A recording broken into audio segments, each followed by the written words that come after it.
Peut-être que tu as déjà entendu parler de ça. Puis-je demander? Puis-je poser une question? Oui. Quel était le fruit qu'Ève a mangé dans le jardin d'Éden? Et peut-être as-tu déjà entendu la réponse suivante, mais comment peux-tu poser une question aussi basique? Une question stupide. C'est évident qu'elle a mangé une pomme. Tu n'as jamais entendu qu'Ève a mangé une pomme? Première question, deuxième question que tu as peut-être entendue. Puis-je poser une autre question? Oui, s'il te plaît. Adam et Ève étaient deux personnes dont Ève est sortie d'Adam, c'est-à-dire Adam et Ava en hébreu ou Adam et Ève en espagnol. Est-il vrai qu'Ève est sortie d'Adam? Et la réponse a été: comment peux-tu poser une question aussi stupide? C'est évident. Qu'Ève est sortie de la côte d'Adam, comment peux-tu poser une question aussi stupide? Maintenant, je veux te montrer dans cette vidéo que les deux réponses qui semblaient si évidentes sont incorrectes, incorrectes, incorrectes. Nous allons plonger dans les mers, dans les jardins et dans les rivières profondes. De la sagesse de la Torah, car lorsque nous voulons poser des questions sur notre réalité, il faut se référer à notre Torah. La Torah est évidemment la voix de Dieu dans ce monde, c'est la volonté de Dieu dans ce monde. Et voici les réponses, car Dieu a donné la Torah au peuple juif pour qu'il soit une lumière pour les nations et qu'elle soit pertinente pour toutes les nations du monde. Et voici les réponses, à partir de quelque chose d'aussi basique, d'aussi fondamental, qui semble tellement élémentaire que beaucoup de gens pensent le savoir automatiquement. Il faut savoir que dans les sources juives, ce n'est pas écrit ni qu'Ève a mangé une pomme, ni qu'Ève est quelque chose en dehors d'Adam. Au niveau de base, c'est-à-dire que non, Adam est venu en premier et Ève est sortie de la côte d'Adam. Maintenant, écoute-moi et embarquons-nous dans ce voyage au cœur de la Torah. D'abord, allons voir les psukim en hébreu, les versets ou les passages qui parlent de ce dont nous parlons. D'abord, nous allons parler de quand, ce mot si courant que l'on entend souvent. Ava est sortie de la côte de Adam. C'est une erreur. Examinons les raisons. Allons à la création du monde. Lorsque Dieu a créé toute notre création, le 6e jour, il a créé Adam. Allons-y. Je le lis en hébreu puis je le traduis librement en espagnol. Ça dit ceci. Et Dieu créa l'homme à son image, ou à l'image de Dieu, il le créa, mâle et femelle, il les créa. Nous allons traduire, ça dit ceci. Et Dieu créa Adam à son image, à l'image de Dieu, il le créa. Et écoute ceci, ensuite il estiska chervenka beach bervem, masculin et féminin, il les créa. Donc, première erreur de penser que par la traduction de tsela, tsela, on le traduit souvent comme côte, tsela, c'est le côté. Nous allons y revenir, si vous le voulez bien, plus tard sur ce sujet, mais il faut essentiellement savoir que le texte dit Zahar ou Nekeba, masculin et féminin, il les créa, il y a une unité, le monde masculin et le monde féminin forment une unité. Aussi, entre parenthèses, je dis, quand nous nous marions, ces deux âmes se réunissent à nouveau. Il y a une unité primordiale qui se réalise lorsque la personne se marie, le monde masculin et le monde féminin s'unissent, et là, il y a une unité qui se reforme, comme dans le jardin d'Éden. Nous continuons. Et l'Éternel Dieu ordonna à Adam en disant, « Tu pourras manger de tous les arbres du jardin. » Ainsi Dieu lui ordonna. À Adam, il dit, « De tout arbre fruitier du jardin d'Éden, tu peux manger, mange. » Et ensuite, le verset suivant dit, « Mais de l'arbre de la connaissance du bien et du mal, tu n'en mangeras pas, car le jour où tu en mangeras, tu mourras. » Et ensuite, en gros, il y a l'interdiction, il dit. Et de l'arbre de la sagesse, entre le bien et le mal, tu n'en mangeras pas. Il l'a traduit, librement. C'est-à-dire que ici, il n'est pas question de pomme, il ne dit pas pomme, et dans la Torah non plus, il n'est pas question de pomme. Dans toute cette histoire de ce qu'il a mangé, Adam et Ève, de l'arbre de la connaissance entre le bien et le mal. Très bien. Maintenant, nous allons y aller. D'abord, nous avons parlé de la création d'Adam et Ève comme une unité masculine et féminine, puis nous avons parlé du sujet du fruit qui n'est pas mentionné comme une pomme, nous y reviendrons plus tard, si Dieu le veut. Qu'expliquent nos sages juifs? Quel fruit? Pas un seul fruit. Il y a différentes opinions. Quels étaient les fruits qui se trouvaient sur l'arbre de la connaissance du bien et du mal? Écoute, maintenant nous allons revenir à la création, encore une fois, à la création. À propos d'Adam, il est dit ainsi, Veyapel.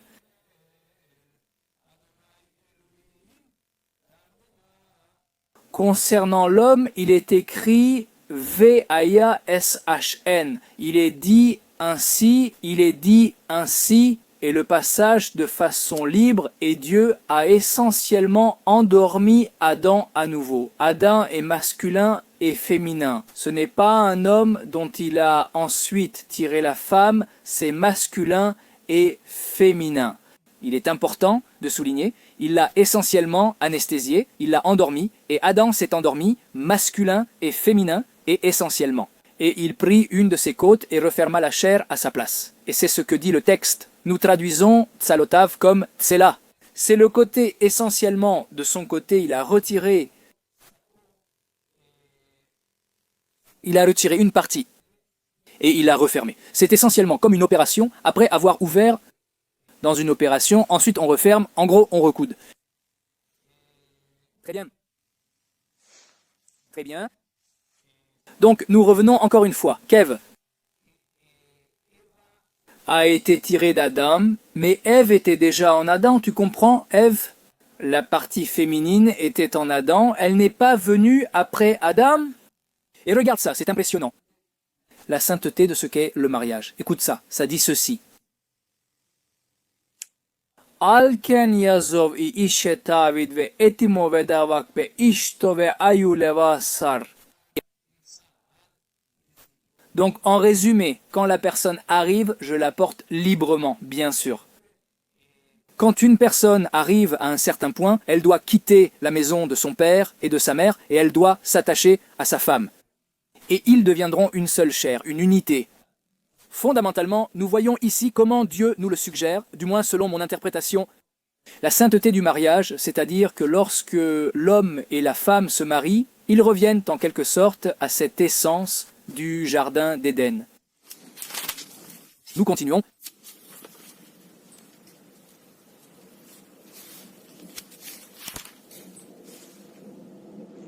Plus loin, nous sommes dans le livre de la Genèse, il est écrit ainsi, plus loin, il est dit Zahar ou Nekeva Beram.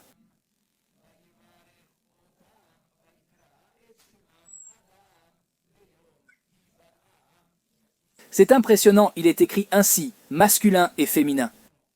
Il les a créés au pluriel, il les a créés, il va emmener Yotam et il les a bénis. Et il leur donna le nom d'Adam, Beyom et Baram le jour de leur création. Par conséquent, ici nous voyons qu'il est très important de souligner qu'il s'agit d'hommes et de femmes, masculins et féminins. Nous avons été créés ensemble, puis nous avons été séparés d'une certaine manière pour ensuite, plus tard, nous unir dans le mariage. Et Dieu nous a très bien bénis. D'abord ceci, maintenant au sujet du fruit de la pomme, je vais vous lire un verset, je vais le lire en hébreu d'abord, dans le Deutéronome, il est écrit ainsi, regardez ceci. Je vais faire une petite introduction. Il faut savoir que nos sages ont des avis. Ils ont différentes opinions sur quel fruit se trouvait sur l'arbre de la connaissance du bien et du mal. Il est crucial de garder cela à l'esprit lorsqu'on évoque la diversité des opinions.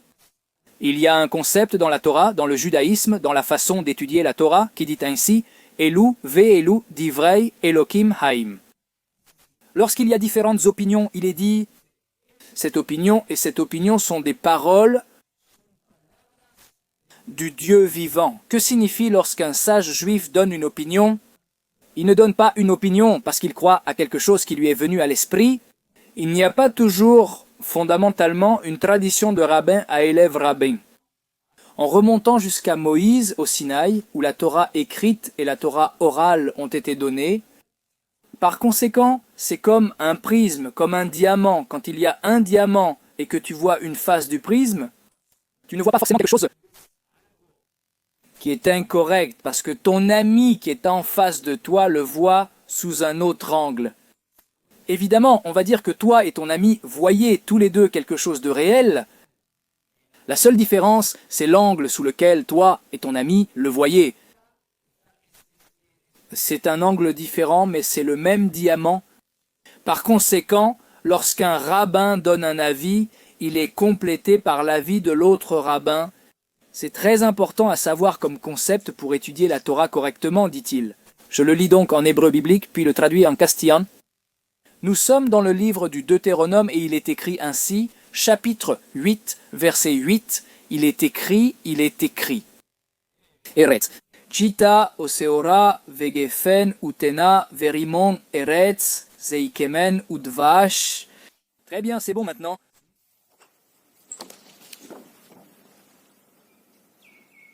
Nous allons y aller avec votre permission. Je vais lire le verset précédent, le verset 7, puis je reviens et ensuite je reviens au 8. Pour donner un panorama plus complet, il est dit ainsi: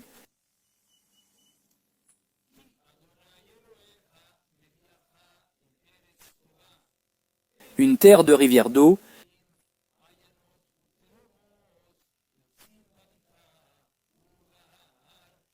une terre de blé, d'orge, de vigne, de figuier et de grenade, une terre d'olivier, d'huile et de miel. Ainsi parle le Seigneur, ton Dieu t'emmène vers une bonne terre, une terre avec des ruisseaux d'eau qui jaillissent dans les vallées et les montagnes, une terre de blé, vignes, figuiers et grenadiers, une terre fertile productrice d'huile d'olive et de miel. Donc revenons à ce que nous avons dit. Ce n'est pas une pomme qu'Adam et Ève ont mangée, mais, selon une opinion très centrale dans nos sources juives, il s'agissait de ces 7 espèces qui sont primordiales dans la terre d'Israël. Est-ce bien cela? Il est écrit ainsi, une terre de blé, c'est-à-dire le blé, intéressant, je vais vous raconter. Quand nos sages parlent de blé, ils nous disent qu'il y avait des épis de blé sur l'arbre, il y avait des pins. Imaginez un arbre rempli de pain chaud, fumant, avec un parfum de jardin d'Éden, des pains prêts à être mangés. Et en fait, entre parenthèses, je vous raconte que nos sages disent que dans le futur, la terre d'Israël fera pousser des arbres qui vont donner ces pains, des pains prêts, des arbres avec des pains chauds, des pains avec, allons, dire comme s'il s'agissait de petites pizzas, de pizzas lactées ou de pains, des pains normaux, pas lactés. Quel type chacun veut-il?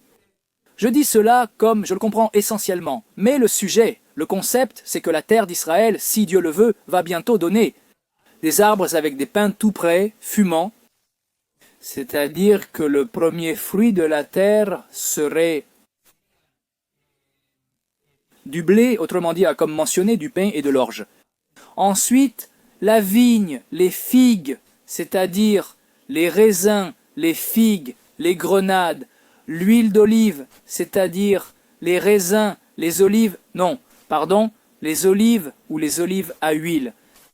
Et le miel, ici, cela fait référence au miel, du moins comme je le comprends, le miel d'après ce que j'ai étudié. On l'appelle miel de date, c'est le miel de date. En Israël, il est courant d'acheter du silang, qui est du miel de date. On achète aussi du miel d'abeille, le plus connu en général. Mais en Israël, il est très courant d'acheter du silan, qui est du miel de date, le miel que donnent les dattes. Il existe donc ici une autre opinion, que c'était l'étrog, le fruit de l'arbre de la connaissance, entre le bien et le mal, c'était l'étrog. L'étrog est l'une des 4 espèces que les Juifs bénissons. lors de la fête de Souko, lors de la fête des cabanes, au mois de Tikri, le mois hébreu de Tikri, le 15 Tikri, 7 jours, c'est la fête de Souko. Très bien, maintenant ce que nous disons ici, c'est que bien souvent, malheureusement, beaucoup de gens entendent des choses comme si elles allaient de soi. Il pose même des questions et celui qui lui répond le fait se sentir mal, comme si poser des questions était quelque chose d'évident.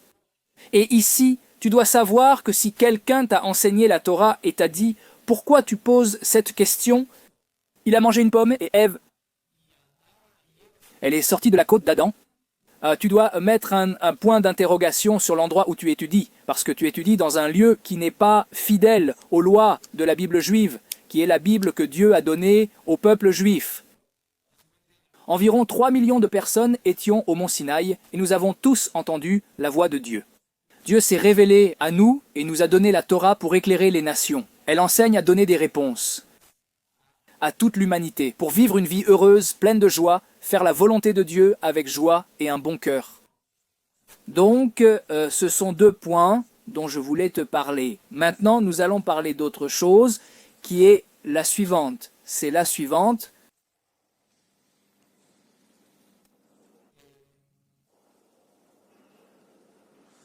C'est la chose suivante. Regardez bien, il y a peu de temps, nous avons passé une journée très spéciale. Une fête n'est pas une fête comme un Hag, comme on dit en hébreu, mais c'est un jour très important. Ça s'appelle Tu Bishvat, le 15e jour du mois de Shevat dans le calendrier juif. C'est le jour qu'on appelle Rosh Hashanah, la Ilanot. La tête de l'année, le nouvel an des arbres fruitiers. Il y a beaucoup de répercussions au niveau halachique dans la loi juive, comme compter les années à partir du jour de Tu Bishvat pour faire des dons des fruits des arbres. Ce n'est pas notre sujet, c'est entre parenthèses, mais c'est essentiellement un jour très spécial, au cours duquel les Juifs ont l'habitude de manger des fruits de la terre d'Israël. Et ici, il y a un secret très important qui se cache, quelque chose de vraiment incroyable, expliquent nos sages dans le traité Sanhédrin, dans la Gemara, dans le Talmud. Ils disent ceci, je vais le dire avec mes mots, mais c'est essentiellement pour comprendre le concept. Il dit « Ainsi, il n'y a pas de signe plus clair que la rédemption est arrivée que lorsque la terre d'Israël donne ses fruits, de beaux fruits. » Ils le disent en léja et en hébreu, je le dis aussi en hébreu et en léja. Je l'ai dit un peu avec mes mots, mais je pense que c'est très proche de l'original, c'est-à-dire il n'y a pas de signal. Un signe plus clair que l'époque de la rédemption est arrivée, l'ère messianique, l'ère de la rédemption, que lorsque la terre d'Israël donne des fruits avec Ein Tobal et avec Ein Yafa, ce sont en gros, on dirait, de beaux fruits. Maintenant, la question est pourquoi ? Comment pouvons-nous dire que le fait que la terre d'Israël donne des fruits beaux, riches et savoureux, est-ce un signe certain ? Un signe certain que la rédemption est arrivée ? Comment pouvons-nous savoir pourquoi ? Tu entends ça ? Impressionnant. C'est écrit dans nos sources que pendant 2000 ans, le peuple d'Israël allait être en exil, et en effet, nous l'avons été.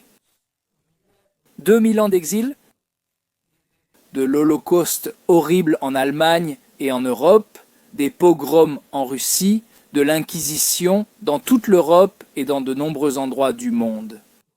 2000 ans de persécution contre le peuple juif, ou le peuple juif, en gros, nous n'avons pas pu dire ce que nous avions à dire. Pourquoi ? Parce que nous étions occupés à survivre. Maintenant que nous sommes arrivés en Israël, nous pouvons nous exprimer librement, Dieu merci, et montrer l'amour que nous avons pour toute l'humanité, pour toute la création, et dire ce que nous avons à dire, donner et offrir la Torah que Dieu nous a donnée. Pour être des canaux, autant que possible, des canaux purs, pour révéler et exprimer la voix de Dieu dans ce monde. De nombreuses personnes sont perdues et attendent des réponses. Ils se demandent où aller, ce qu'ils doivent vouloir et espérer. Beaucoup d'ismes se sont effondrés, c'est-à-dire, dans l'histoire de l'humanité, beaucoup d'ismes, chacun peut leur donner le nom d'isme qu'il veut, qui se sont effondrés. Beaucoup de gens pensaient que telle idiosyncrasie, telle idéologie, tel isme allait être l'espoir du monde entier. Et malheureusement ou non, malheureusement, il s'est effondré. Pourquoi ? car si ce n'est pas authentique, vrai et émanant de la Torah, cela n'a pas de valeur. Même s'il possède de bonnes valeurs, si ce n'est pas quelque chose à 100%, quelque chose de vrai, ça va se briser, ça va se briser. Mais aujourd'hui, grâce à Dieu, beaucoup de gens, des millions de personnes, veulent connaître la vérité, veulent savoir si le Hémé a été libéré et cherchent des réponses. Et nous, le peuple israélien, sommes en terre d'Israël pour donner humblement des réponses. Pourquoi ? Parce que c'est notre rôle, c'est notre fonction d'être les porteurs, la voix de Dieu pour le monde entier, avec humilité, avec responsabilité, parce que Dieu nous l'a dit. C'est écrit dans la Torah, je vais le dire en hébreu, puis je traduirai. « Et vous serez pour moi un royaume de prêtres et une nation sainte, dit Dieu à son peuple, le peuple d'Israël. Et vous serez pour moi un royaume de prêtres et un peuple saint, prêtres et peuple saint, prêtres et peuple saint. » Contrairement à ce que l'on comprend dans d'autres religions, c'est un peuple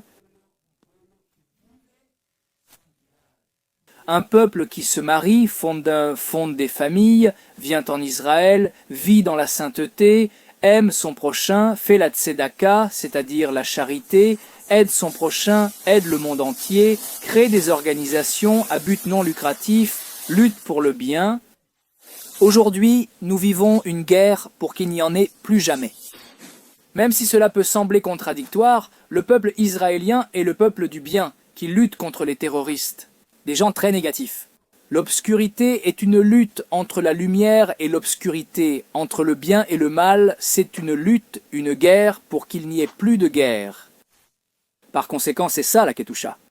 La sainteté du peuple d'Israël, c'est essentiellement vivre une vie de sainteté depuis ce monde terrestre, depuis ce monde matériel. Et c'est le grand secret que le peuple d'Israël uni a donné, vivre une vie spirituelle dans un monde terrestre. Comme je l'ai entendu une fois d'un sage qui a dit « Tout ce que je peux faire pour toi au niveau matériel indique à quel niveau spirituel je me trouve. » Encore une fois, tout ce que je peux faire pour toi au niveau matériel. Tout ce que je peux t'aider au niveau matériel indique où je me situe, au niveau spirituel. C'est donc une grande réponse du peuple juif. Le spirituel n'est pas quelqu'un qui se retire du monde sur une montagne, mais bien le contraire. Le spirituel est quelqu'un qui a ses racines très profondément ancrées dans ce monde, mais dont le cœur et l'esprit sont tournés vers le ciel. C'est-à-dire que toutes ses actions, ses paroles, ses pensées sont liées à Dieu, pour accomplir la volonté de Dieu dans ce monde terrestre. Puissions-nous avoir le mérite d'être un peuple et un monde entier qui choisissent la vie,